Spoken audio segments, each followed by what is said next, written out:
모든 수술이 합병증 없이 다 안전하다면 얼마나 좋겠어요. 하지만은 내시경 수술에도 딱 하나의 단점이 있는데요. 어떤 건 물을 사용한다는 겁니다. 사실 물을 사용하는 거는 사실 장점이 더 많아요. 그러면 물을 사용함으로써 계속 시야를 깨끗하게 씻어내니까 수술할 때도 또 깨끗한 시야에서 빠르게 수술할 수 있었고, 염증 안에 이제 균이 들어가서 염증이 생긴 것도 막을 수 있었거든요. 단 하나의 단점은 그 물을 계속 사용하면서 조직 안에 물이 묻으면서 압력을 좀 높이 잡아야 되거든요. 우리가 피가 나는 거라든가 이런 것 지혈들이 수압을 통해서 지혈을 하게 되는데, 그렇게 함으로써 우리가 눌러놨다가 나중에 수술 끝나고 나서 이제 우리가 안 보였던 피들이 나는 경우가 있어요. 그리고 좁은 공간에서 수술하다 보니까 거기 피가 나게 되면 조금만 쌓여도 신경이 눌려서 합병증이 생기는 경우도 있었죠. 지금도 대학병원에서 내시경 수술하는 병원들이 많지는 않습니다. 그것이 뭐 잘못됐다는 얘기보다는 새로운 신기술이라든가 새로 변화하는 것들은 우리가 이제 전문병원이라든가 아니면 뭐 이제 젊은 의사들이 많이 하기 때문에, 사실은 저도 이제 내시경 수술을 한 지가 15년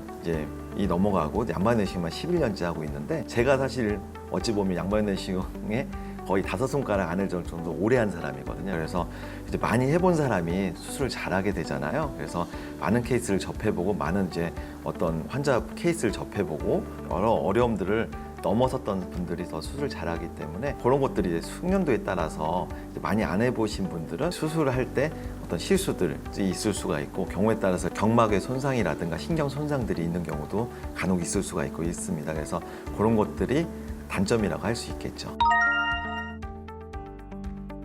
네, 양방향 내시경 수술의 가장 좋은 적응증은 협착증 환자입니다.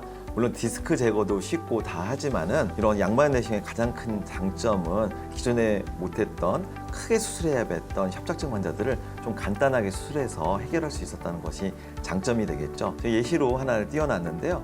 이 환자분 같은 경우는 왼쪽 사진 보시면은 이제 우리가 4번, 5번 척추뼈 쪽에 협착증이 같이 있는 환자입니다. 이런 환자들 기존에 수술하려면 방법이 유압술밖에 없었어요. 그런데 유압술 안 하고 환자분들이 이렇게 나사못 넣는 걸 굉장히 싫어하시거든요. 효율적으로 뒤에 두꺼워진 인대만 깎아내면서 협착증을 해결하는 건데요. 수술 전에 이제 협착증이 이렇게 심했던 환자분이 신경을 누르는 여기 아주 적은 부분만 깎아서 효과적으로 넓혔죠. 그래서 신경도 많이 넓어졌지만 관절을 3분의 2 이상 살림으로써 유압술을 피할 수 있는 이런 방법이 있어서, 이 환자분도 나이가 조금 있은 환자분이고 70대 환자분인데, 수술하고 나서 조기에 태어날 수 있었고, 수술 후에 근육이나 뼈를 많이 건들지 않았으니까 통증도 적고 감염의 우려도 적고 해서 아주 좋은 수술 방법이 되겠습니다.